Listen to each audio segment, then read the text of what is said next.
Guys, welcome back to some more AFK Arena. Today we're over on the YouTube account. We're going to be doing some summons on here. Now, overall, guys, we know we have 5 summons for the Awakened version of Belinda. That is the one that we are looking to build out right now. So I'm going to do this, and I'm going to do it as a recorded video. We're not going to do it in the stream because with the Awakened Heroes, guys, I am going to do the individual summons. So this video is going to be super tedious. I know a lot of players have said individual summons are really the way to go because of the pity timer. So 65 summons in here should result in one single copy at a very bare minimum. It should be one single copy at 65 summons. We are already 5. And so again, I want to see, and I want to keep the data. That is really the big thing, guys, is I do want to keep all of the data, seeing exactly when we pull one of these copies. I also want to use this for the Awakened Heroes over on the other 6 accounts that we have. That way, again, we can keep track of exactly what it is that we're seeing. So again, guys, I know this is going to be a little bit tedious to see what we can get here, but we started with 51, so that gives us 50 cards. Let's see how many it is going to take, guys, to get this one copy. Now we're looking for 2 out of here. And again, I feel like the game, like Lilith has almost set us up to not do the single summons, because as you can see, it is very tedious doing the regular summons or the 10 summons. Even when it comes to the Stargazer, they supplemented the diamonds in there to get the tickets to do the 10 summons. Now AFK Arena has said that the rates remain the same for every single summon.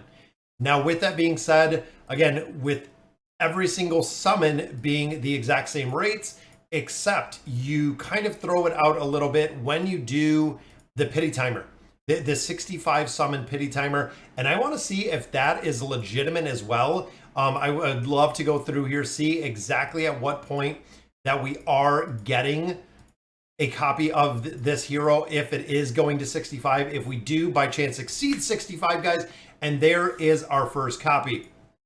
So again, we had 51, so we used 20 cards because we had 51, we have 31 now, so 20 cards.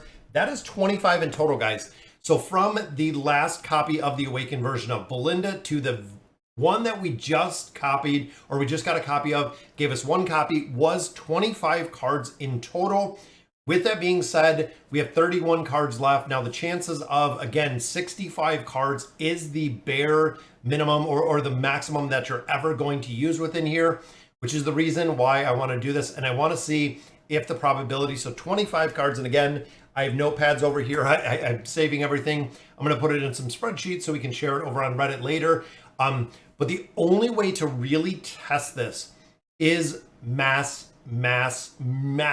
summons, time and effort to see, because again, I want to see if we can get one more copy of Belinda without hitting that 65 mark, which we have 31 cards. The last copy came in 25. Let's see what we can do, guys. And again, there's a lot of players that are on the fence with, hey, you know, we're doing the individual summons for everything every time we're doing these. There's a lot of players that say, I'm not going to waste my time whatsoever, so I'm just going to go ahead and do the 10 summons, even though, again, might not be the most beneficial. A lot of players have also commented when I did the summons over on Mickey's account that I did miss out on several copies of heroes because we started with, I believe, 1,200 time emblems at that point. So again, we lost out on a lot of copies, is what some players have said, versus doing the 10 summons versus, again, the pity timer with the summons here.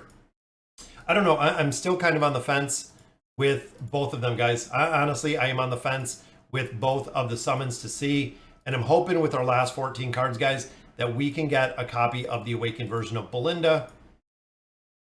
I'm hoping it's getting pretty close.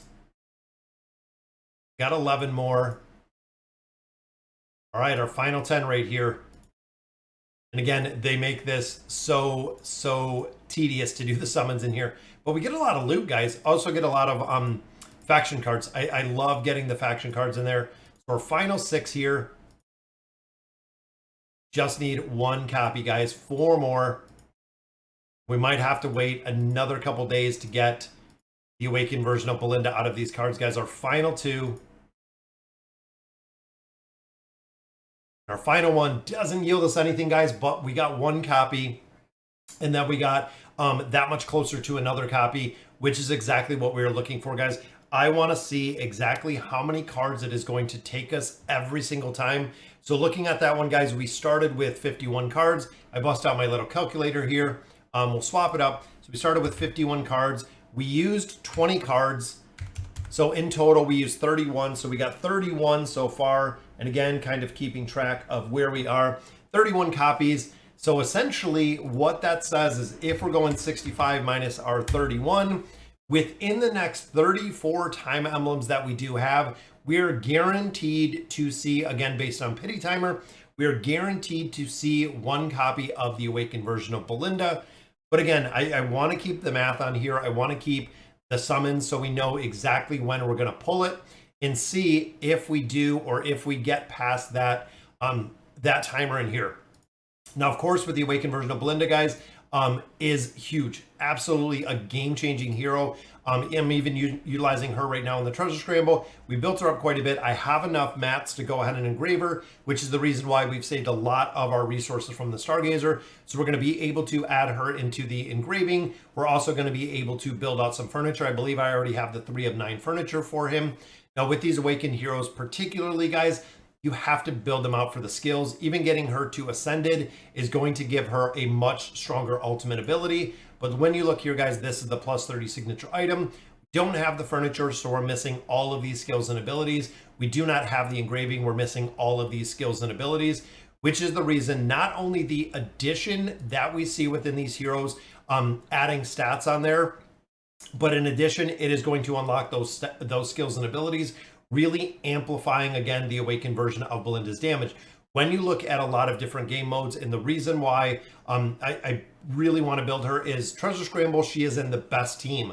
Overall, guys, when you look at the top heroes, even when you look at the win rate, which we've been sharing a lot of teams with the Treasure Scramble, right now I'm at 2% where we're at, so making a little bit up. But looking at the leaderboards, guys, the best in the best teams that we see in here are running the Awakened version of Belinda, and a lot of times we do see that Awakened version of Belinda in some different formations, but she has been running one of the best in slot teams that we've seen, again, within the Treasure Scramble, within the leaderboard, in a couple different aspects. We also see her, of course, within the Curse Realm. I don't think there's any formations within the Curse Realm that do not utilize the Awakened version of Belinda. She's just an absolute powerhouse. Even looking at Rosabella right here, I believe Belinda's in 2 or 3, which right there, guys, she is literally in a majority of AFK Arena. And I know a lot of the Awakened heroes are, but the big thing with her is when you're looking through these builds, guys, the Awakened version of Brutus is slowly, I know he still has a lot of utility, but it's slowly kind of working out. Baden is in there, Solus is in there, pretty much all of them are in there, except you'll notice we're not seeing Aziz. And for a majority of these formations, we are not seeing the Awakened version of Taylene anymore. So as much as I love Taylene, guys, it seems like she has fallen out to the wayside. And look at that, guys, another new subscriber there. But it looks like she has kind of fallen to the wayside overall for the Awakened heroes. And then, of course, we're waiting to get a reset for the engraving with Aziz. It really sucks that we built him out because he has almost no utility. I don't really use them for anything. But overall, guys, that'll do it for today's video. Again, we're going to keep track of all of our summons on here when it comes to those Awakened heroes. I want to see kind of what the average is, that find out how many is, you know, a really good summon if we can get past that 65 mark, and then of course seeing what the average summon to get those Awakened heroes are. All right, guys, so that'll do it for today's video. Let me know in the comments what you guys think, and as always, thank you guys for watching.